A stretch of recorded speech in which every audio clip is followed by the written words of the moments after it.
പ്രതീക്ഷയ്ക്ക് നമുക്കൊപ്പം ഷാഫി പറമ്പിൽ ചേരുകയാണ്. സംസ്ഥാനം ഏറ്റവും ആകാംക്ഷയോടുകൂടി കാത്തിരിക്കുന്ന മണ്ഡലമാണ് വടകര. ഏറ്റവും ശക്തമായ മത്സരം നടക്കുന്ന മണ്ഡലമായി വടകര മാറിയിരിക്കുന്നു. ഷാഫി പറമ്പിൽ ഇപ്പോൾ തിരക്കുകൾക്കിടയിൽ നമുക്കൊപ്പം ചേരുകയാണ്. ഷാഫി, ഏറ്റവും അവസാന മണിക്കൂറുകളിലേക്ക് കടക്കുകയാണ്. എന്താണ് പ്രതീക്ഷ? ഇത് ഇലക്ഷൻ പ്രഖ്യാപിച്ചപ്പോ തോന്നി കുറേ ദിവസമുണ്ട്, ഭയങ്കര സമയം അധികം എത്രയും ദിവസം വേണ്ടായിരുന്നു. ഇപ്പൊ എത്ര പെട്ടെന്നാണ് സമയം പോയതെന്ന് അറിഞ്ഞില്ല. ഞങ്ങളിവിടെ സ്ഥാനാർത്ഥിത്വം പ്രഖ്യാപിച്ച് വടകരയിൽ വന്നിറങ്ങി ഇപ്പൊ കിട്ടിയ ഒരു കോൺഫിഡൻസ് ഉണ്ടല്ലോ, ആ കോൺഫിഡൻസ് ലെവൽ താഴെ പോകുന്ന ഒന്നും വടകര ഇതുവരെ ഞങ്ങളോട് ചെയ്തിട്ടില്ല. ഇപ്പൊ ഈ നട്ടുച്ച നേരത്ത് കാണുന്ന ആയിരക്കണക്കിന് ജനങ്ങൾ ഉൾപ്പെടെ ഞങ്ങളുടെ പ്രതീക്ഷകളും ഞങ്ങളുടെ ആത്മവിശ്വാസവും വർദ്ധിച്ചിട്ടേ ഉള്ളൂ. ആ വർധനവ് തീർച്ചയായിട്ടും ജയത്തിലേക്ക് എത്തും. അത് സീറ്റ് കംഫർട്ടബിൾ ആയിട്ട് നിലനിർത്താൻ സാധിക്കുമെന്ന് തന്നെയാണ് കരുതുന്നത്. ഇവിടെ ആളുകളോട് സംസാരിച്ചപ്പോൾ അവരുടെ ഏറ്റവും വലിയ പരാതി ഷാഫി വാക്ക് പാലിക്കുന്നില്ല എന്നുള്ളതാണ്. വൈകിട്ട് 4 മണിക്ക് എത്താന്ന് പറഞ്ഞാൽ പുലർച്ചെ 3 മണിക്കാണ് എത്തുന്നതെന്ന്.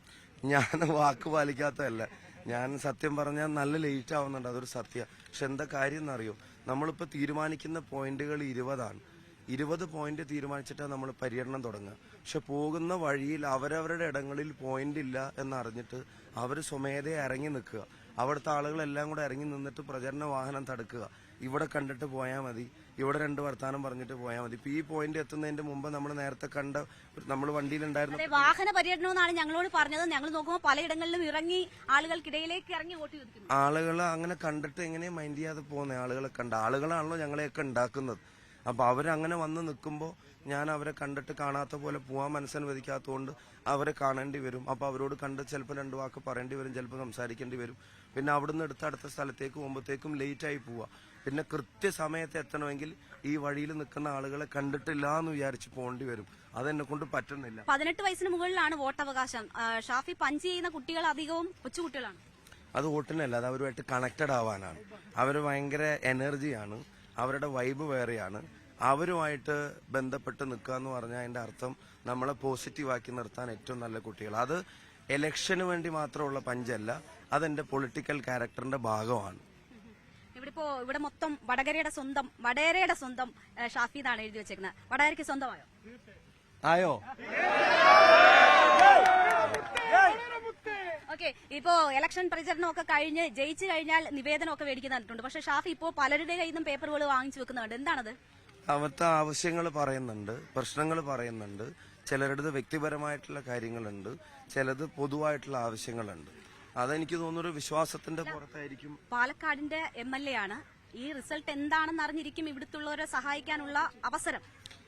ആ റിസൾട്ട് അവരൊരു തീരുമാനം എടുത്ത പോലെയാണ് എനിക്ക് അനുഭവപ്പെടുന്നത്.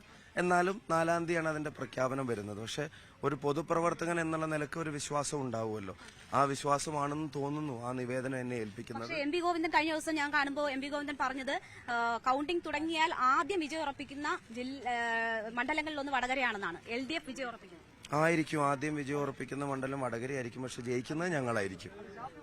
അത്ര ഉറപ്പാണ്? ജനങ്ങൾ തരുന്ന ഉറപ്പാണ്. ഇപ്പൊ ഈ ഉറപ്പ് നമ്മൾ വേറെ എവിടെ നിന്നും പുറത്തുനിന്ന് കൊണ്ടുവരുന്നതല്ലോ. ഇവിടെ വരുമ്പോ ആൾക്കൂട്ടമുണ്ട്, ഭയങ്കര സ്നേഹമുണ്ട്. പക്ഷെ EVM ൽ പതിയണം. പിന്നെ ഇപ്പൊ ഞാൻ സിനിമാ നടനൊന്നും അല്ലല്ലോ. ഇവിടെ വരുമ്പോ ആള് കൂടാൻ ഞാൻ സിനിമാ നടനും ഗായകനൊന്നും അല്ലല്ലോ.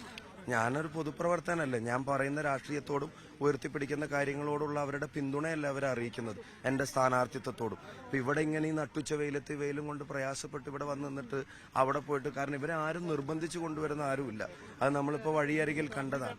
ഇവിടെ നിർബന്ധിച്ചു വരുന്ന ആരുമില്ല. അപ്പൊ അത് വഴിയരികിൽ നമ്മൾ കണ്ടതാണ്. ആളുകൾ സ്വമേധയാ ഇറങ്ങി നിൽക്കുന്ന ഒരു സാഹചര്യം തന്നെയാണുള്ളത്. വടകരയിലെ വോട്ട് ഷാഫിക്ക് അവർ എന്തിനു തരുന്നതാണ്? വടകരയിലെ വോട്ട് ഒന്ന്, ഈ രാജ്യം വളരെ നിർണായകമായ ഒരു ഘട്ടത്തിലൂടെ കടന്നു പോകുന്നു. അതിന്റെ രാഷ്ട്രീയം കൃത്യമായിട്ട് അറിയുന്നവരാണ് വടകരയിലെ വോട്ടർമാര്.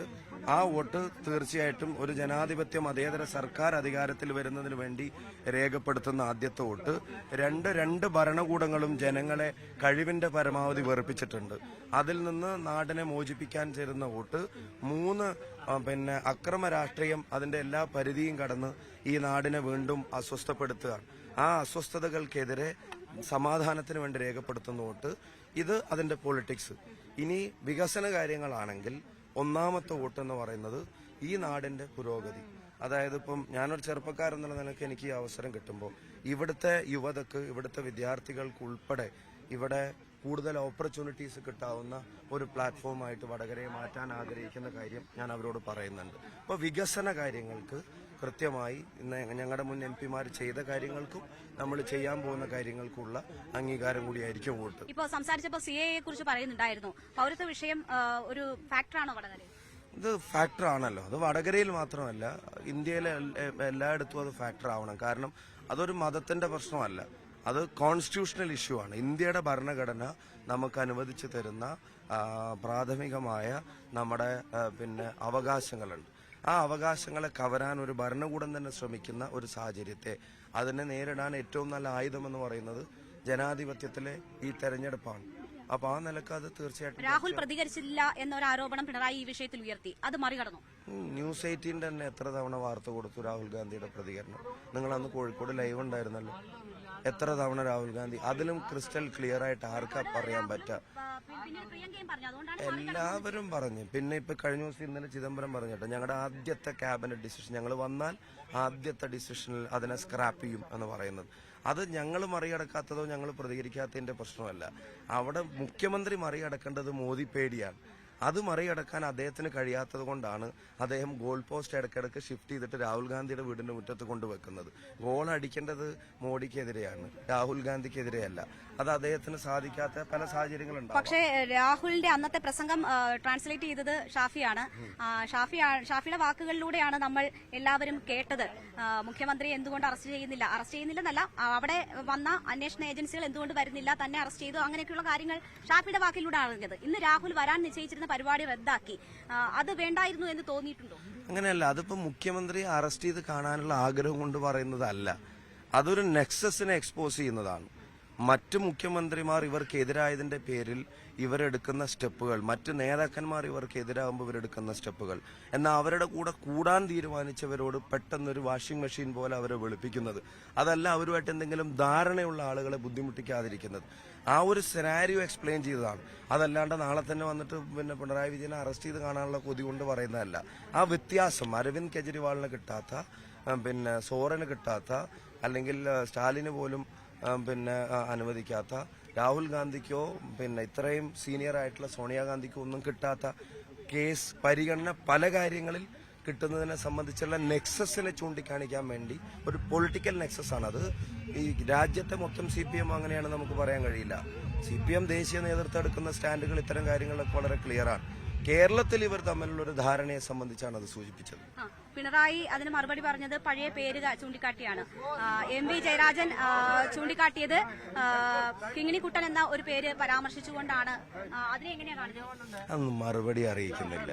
ഇത്ര ഗൗരവമായിട്ടുള്ള ഒരു പൊളിറ്റിക്കൽ ഫൈറ്റ് രാഹുൽ ഗാന്ധിയുടെ നേതൃത്വത്തിൽ RSSനെയും സംഘപരിവാറിനെയും നിരന്തരം കടന്നാക്രമിച്ച് അതിന്റെ പേരിൽ പാർലമെന്റ് മെമ്പർ സ്ഥാനം വരെ കളയപ്പെട്ട് പിന്നെ സുപ്രീം കോടതി വഴി തിരിച്ചു വരേണ്ടി വന്ന് ഇരിക്കുന്ന വീട്ടിൽ നിന്ന് ഇറങ്ങിപ്പോവാനായിട്ട് പറഞ്ഞു, പിന്നെ അവിടുന്ന് തിരിച്ചു പോരാനായിട്ട് പറഞ്ഞ് ഇത്തരം പ്രയാസങ്ങൾ ഉണ്ടാക്കുന്ന ഒരു കണ്ടിന്യൂസ് ഫൈറ്റ് നടത്തിക്കൊണ്ടിരിക്കുന്ന ഒരു മനുഷ്യനെ സംബന്ധിച്ച് പഴയ പേരും പുതിയ പേരൊക്കെ ഇടുന്നത് അതൊക്കെ അവരവരുടെ നിലവാരത്തിനൊത്ത് കേരളത്തിലെ ജനങ്ങൾ അത് അവരെ അളക്കത്തു. നമ്മുടെ ഈ മണ്ഡലങ്ങളിൽ ഏറ്റവും അധികം വിഷയങ്ങൾ ചർച്ച ചെയ്ത, അല്ലെങ്കിൽ മാറി ട്രെൻഡ് ഒക്കെ മാറി അങ്ങനെയുള്ള വിഷയങ്ങൾ സംസാരിച്ച ഒരു മണ്ഡലമാണ് വടകര. പാനൂരിന്റെ ബോംബ്, പിന്നീട് ഒരു വ്യാജ വീഡിയോ ഉൾപ്പെടെയുള്ള വിഷയങ്ങൾ. വ്യാജ വീഡിയോയുമായി ബന്ധപ്പെട്ടുള്ള പ്രശ്നങ്ങൾ അവസാനിച്ചു. അല്ല, അത് ഇല്ല എന്ന് പറഞ്ഞല്ലോ, അതന്നെ ഏറ്റവും വലിയ സന്തോഷവും നന്ദി. ഇല്ല എന്ന് ഉത്തരവാദിത്തപ്പെട്ട ആളുകൾ തന്നെ പറഞ്ഞു. ഉണ്ടെന്ന് പറഞ്ഞിട്ടായിരുന്നു അതിന്റെ പേരിൽ ഞാൻ ഉൾപ്പെടെ വലിയ ആക്ഷേപം നേരിടേണ്ടി വന്നത്. പലയിടത്തും ചർച്ചയായി, പല ബുദ്ധിജീവി. ടീച്ചർ അങ്ങനെ പറഞ്ഞിട്ടില്ലെന്നാണ് ടീച്ചർ പറയുന്നത്. ഫേക്ക് വീഡിയോ എന്ന് പറഞ്ഞു, അശ്ലീല പോസ്റ്റർ എന്ന് പറഞ്ഞു. അത് ടീച്ചർ ഇപ്പോഴും ഉറച്ചു നിൽക്കുകയല്ലേ? അല്ല, അവർക്ക് ഇഷ്ടമുള്ളിടത്ത് ഉറച്ചു നിന്നോട്ടെ. അവരെവിടെ ഉറച്ചു നിൽക്കുന്നുള്ളത്, ബഹുമാനപ്പെട്ട എതിർ സ്ഥാനാർത്ഥി എവിടെ ഉറച്ചു നിൽക്കുന്നുള്ളത് എന്റെ തീരുമാനമല്ലല്ലോ. അവരെവിടെയാന്ന് വെച്ചാൽ ഉറച്ചു നിന്നോട്ടെ. അങ്ങനെ ഒരു വീഡിയോ, അശ്ലീല വീഡിയോ ഇല്ല എന്നുള്ളത് ഇപ്പൊ എല്ലാവരും അംഗീകരിച്ചു. അതിന് സന്തോഷമുണ്ട്, സമാധാനമുണ്ട്. ഷാഫിയുടെ പിന്നിൽ ഒരു സംഘമുണ്ട് എന്ന് ഇടത് സ്ഥാനാർത്ഥി പറയുന്നത് കേട്ടു. അങ്ങനെ ഒരു സംഘമുണ്ടോ? ഉണ്ട്. എന്റെ പിന്നിലും എന്റെ ഒപ്പവും എന്റെ മുന്നിലും ഒക്കെ വടകരയിൽ ഒരു സംഘം ജനങ്ങൾ എന്റെ കൂടെ ഉണ്ട്. അവരുടെ തേരിൽ കയറിയിട്ട് തന്നെയാണ് ഞാൻ ഈ തെരഞ്ഞെടുപ്പിന് നേരിടുന്നത്. എന്റെ കൂടെയുള്ള വീഡിയോ നിർമ്മിക്കുന്ന സംഘത്തെ കുറിച്ചാണ്. അങ്ങനെ വീഡിയോ തന്നെ ഇല്ലല്ലോ, പിന്നെ ഇനിയിപ്പോ അതിനെപ്പറ്റി പറഞ്ഞുകൊണ്ടിരുന്നിട്ട് കാര്യമുണ്ടോ? ഞാനൊരു കാര്യം ചോദിച്ചോട്ടെ, എന്താ എനിക്ക് അതിന്റെ ഒരു ബെനിഫിറ്റ്? ഇല്ലാത്തൊരു വീഡിയോ ഈ ഒരു എതിർ സ്ഥാനാർത്ഥിയെ പറ്റിയിട്ട് അതൊക്കെ ഇപ്പൊ ആർക്കും കണ്ടാൽ മനസ്സിലാവുന്ന കാലമല്ലേ. വ്യാജ വീഡിയോ എന്ന് ഉദ്ദേശിച്ചത് ചില വാർത്തകൾ തെറ്റായി കോട്ട് ചെയ്തുകൊണ്ടുള്ള വീഡിയോ ഞാൻ പിന്നെ കെ രമ നടത്തിയ പത്രസമ്മേളനം 1.5 മിനിറ്റിന്റെ ഉള്ളിൽ 50 എഡിറ്റ് വെച്ചിട്ട് ഒരു സാധനം കഴിഞ്ഞ ദിവസം ഇറങ്ങി. എന്താ അതിൽ പോലീസ് കേസും അറസ്റ്റും നടത്താത്ത? പക്ഷേ ഓക്കെ, ഇപ്പൊ വ്യാജ വീഡിയോ ഇല്ലെങ്കിൽ അതിന്റെ പേരിൽ നടന്ന ചർച്ചകളിൽ വന്ന കമന്റുകൾ, സോഷ്യൽ മീഡിയയിലെ ചർച്ചകൾ, അത് വേണ്ടിയിരുന്നില്ല എന്ന് തോന്നുന്നു. ഞാൻ പറഞ്ഞു, നിങ്ങൾക്കൊക്കെ എന്താ അറിയോ, ഇല്ലെങ്കിലും എത്ര സോഫ്റ്റ് ആയിട്ടാണ് നിങ്ങൾ പറയണത്. എനിക്ക് ഉമ്മയില്ലേന്നാ ചോദിച്ചേ. നിങ്ങൾ ആരും കൺസേൺഡ് അല്ലല്ലോ. നിങ്ങൾ പോലും ചോദിച്ചില്ലല്ലോ ഷാഫിയുടെ ഉമ്മയില്ലേ എന്നുള്ളൊരു ചോദ്യം വന്നില്ലേ? ഇല്ലാത്തൊരു വീഡിയോന്റെ പുറത്ത് ഷാഫിക്ക് വിഷമമുണ്ടോ, അല്ലെങ്കിൽ നിങ്ങളുടെ പ്രവർത്തകർക്ക് അതൊരു മാനസിക പ്രയാസമായോ? ഇല്ലാത്തൊരു നിങ്ങൾ ചോദിക്കാൻ മറന്നു പോണ എന്താ? ശരി, വ്യാജ വീഡിയോ ഇല്ലെങ്കിലും കുഴപ്പമില്ല, അതിന്റെ അടിയിൽ വന്ന കമന്റ് വിഷമമായോ എന്ന് ചോദിക്കാൻ എന്താ ഇത്ര താല്പര്യം?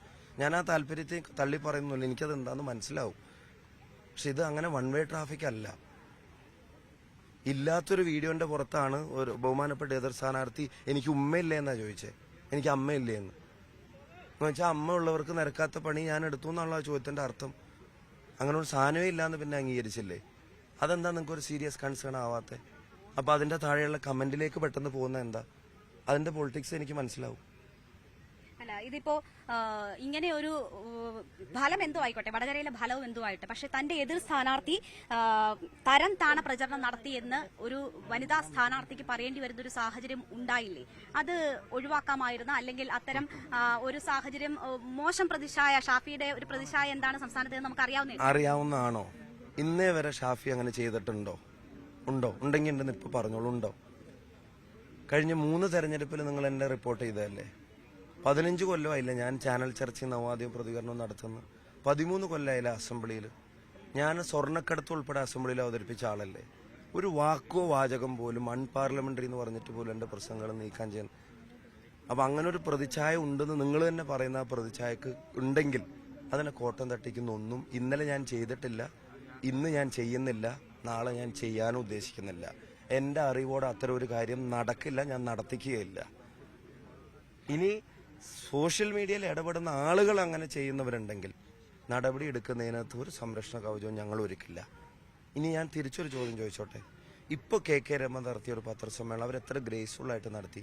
അവർ പറഞ്ഞു ടീച്ചർ പറഞ്ഞ വീഡിയോ ഞാൻ കണ്ടിട്ടില്ല, പക്ഷെ അത്ര സീനിയർ നേതാവ് പറയുമ്പോൾ ഉണ്ടെന്ന് വിശ്വസിക്കുന്നു, ഉണ്ടെങ്കിൽ അത് തെറ്റാണ്, നടപടി എടുത്തോട്ടെ. UDF സ്ഥാനാർത്ഥിക്ക് അതിൽ ബന്ധമുണ്ടെന്ന് പറയുന്നത് അസംബന്ധമാണ്, അവർ ക്ലിയർ ആയിട്ട് പറഞ്ഞു. എന്നിട്ട് ആ എഡിറ്റഡ് വീഡിയോനെ സംബന്ധിച്ച് ബഹുമാനപ്പെട്ട എതിർ സ്ഥാനാർത്ഥിയോട് ചോദിച്ചപ്പോൾ എന്താ പറഞ്ഞു? അത് രണ്ടും വ്യത്യാസമുണ്ട്, ഇത് എന്റെ രാഷ്ട്രീയ ഭാവി തകരുന്നൊരു ഘട്ടമെന്നാണ്, മറ്റവർക്കെതിരെ പറയുന്നത് അങ്ങനെയല്ല. രമ്യ ഹരിദാസിനെതിരെ ഇപ്പോൾ നടന്നുകൊണ്ടിരിക്കും, നിങ്ങൾ ആരെങ്കിലും ഒന്ന് വാർത്തയാക്കിയോ? അതിനങ്ങനെ പോവാതെ അടുത്ത ചോദ്യത്തിൽ തിരക്കൂട്ടാതെ. ഇവിടെ പ്രധാനപ്പെട്ട നേതാക്കന്മാരുടെ മക്കൾ ഇവിടെ നടത്തിയ പിന്നെ പ്രതികരണങ്ങൾ നിങ്ങൾ കണ്ടോ? നിങ്ങൾ ആരെങ്കിലും എന്താ പോലീസ് കേസെടുക്കാത്തതെന്ന് ചോദിക്കുന്നുണ്ടോ? ഇനി അടുത്തൊരു കാര്യം, ഏതൊരു എതിർ സ്ഥാനാർത്ഥിയെ ഞാൻ അങ്ങനെ ചെയ്തിട്ടുണ്ടെങ്കിലല്ലേ ഞാൻ കൺസേൺഡ് ആവേണ്ടുള്ളൂ. ഐ ആം കൺവിൻസ്ഡ്, എനിക്ക് നല്ല ക്ലാരിറ്റി ആ കാര്യത്തിലുണ്ട്. ഇനി ചിത്രം അല്ലെങ്കിൽ കമന്റ് ഇട്ടവരുടെ ബന്ധം, ഇപ്പം ബോംബ് പൊട്ടി മരിക്കുന്ന ആളുകൾ, പിന്നെ അല്ലെങ്കിൽ ഉണ്ടാക്കിയ ആളുകൾ, അല്ലെങ്കിൽ അതിന്റെ പേരിൽ അറസ്റ്റ് ചെയ്ത ആളുകളൊക്കെ ഇവരുടെയൊക്കെ കൂടെ നിൽക്കുന്ന ചിത്രമുണ്ട്. ഞാൻ എന്താ പറഞ്ഞു, ഒരു ചിത്രം കണ്ടിട്ട് അളക്കുന്ന ആളല്ല ഞാൻ പറഞ്ഞു എതിർ സ്ഥാനാർത്ഥി പറഞ്ഞിട്ടാണ് അവിടെ ബോംബുണ്ടാക്കി, ഞാൻ പറഞ്ഞിട്ടാണ് കമന്റ് ഇട്ടതെന്ന് പറയും. എന്നാൽ ഞാൻ പിറ്റേ ദിവസം പറഞ്ഞു എതിർ സ്ഥാനാർത്ഥി പറഞ്ഞിട്ടാണ് അവിടെ ബോംബിട്ടതെന്ന് അല്ലെങ്കിൽ ബോംബുണ്ടാക്കിയതെന്ന്.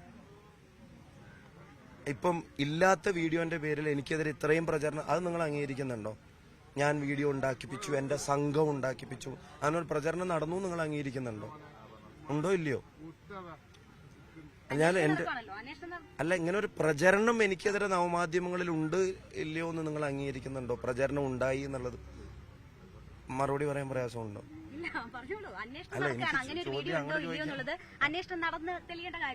അല്ല, അങ്ങനെ ഒരു വീഡിയോ ഉണ്ടെന്നൊരു പ്രചരണം നടന്നോ ഇല്ലയോ? നടന്നിട്ടുണ്ട്. അതിന്റെ സ്ഥാനാർത്ഥി വീഡിയോ അല്ല, അങ്ങനെ ഒരു മോർഫ് ചെയ്ത ഒരു ഫോട്ടോയും അങ്ങനെ പറയരുത്.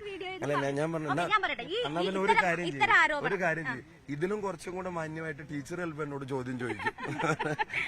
ഈ മാധ്യമ പ്രവർത്തക എന്നുള്ള നിലക്കുള്ള ആ ലേബലിനകത്ത് നിന്നിട്ട് പരമാവധി ഒന്ന് ശ്രമിച്ചു നോക്കണം ചോദ്യം ചോദിക്കാൻ. ഈ ചർച്ച ഷാഫിക്ക് ഗുണകരമാകുമെന്നാണോ? എനിക്ക് ആ ചർച്ചയുടെ ഗുണം വേണ്ട. ഞാനല്ലല്ലോ ഇത് ചർച്ചയാക്കിയത്, ഞാനല്ലല്ലോ പത്രസമ്മേളനം നടത്തി ഇത് പറഞ്ഞത്, ഞാനല്ലല്ലോ പിന്നെ അതില്ല എന്ന് പറഞ്ഞത്, ഞാനല്ലല്ലോ അത് പിന്നെ ഉണ്ട് എന്ന് പറയുന്നത്. ഞാൻ പറയുന്നത് വേറെ വിഷയങ്ങളിൽ. ഇപ്പൊ ഇത്ര നേരം ഞാൻ പ്രസംഗിച്ചു. ഞാൻ ഇവിടെ എന്താ പ്രസംഗിച്ചത്? ഞാൻ ഈ കഥയുടെ വല്ല എക്സ്പ്ലനേഷൻ ആണോ നടത്തിയത്? ഞാൻ എന്റെ പ്രസംഗം അതെന്റെ സ്റ്റാൻഡാണ്, അതെന്റെ പോളിസിയാണ്. എനിക്ക് അങ്ങനെ വ്യക്തിഹത്യ നടത്തിയിട്ട് ജയിക്കണ്ട. അതല്ലാതെയാണെങ്കിൽ എനിക്ക് ജയിച്ചാൽ മതി. മുരളീധരൻ മത്സരിച്ചാൽ ഷുവറായിട്ട് ജയിക്കേണ്ട സീറ്റാണ് വടകര. ഷാഫി വന്നതുകൊണ്ട് അതിലെന്തെങ്കിലും മാറ്റം ഉണ്ടാവും? മുരളീധരൻ പിന്നെ തൃശ്ശൂരും കൂടെ ജയിക്കും, തൃശ്ശൂർ ജയിപ്പിക്കും. അദ്ദേഹം അവിടെ പോയി, മുരളിയേട്ടൻ അവിടെ പോയി മത്സരിക്കുന്നതിന്റെ ഗുണം കൂടെ കുറച്ചും കൂടെ എനിക്ക് കിട്ടും. അല്ലാതെ ജനങ്ങൾ തീരുമാനിക്കട്ടെ. കംഫർട്ടബിൾ ആയിട്ട് ജയിക്കും. കാണാൻ നമുക്ക് സമയമുണ്ടല്ലോ.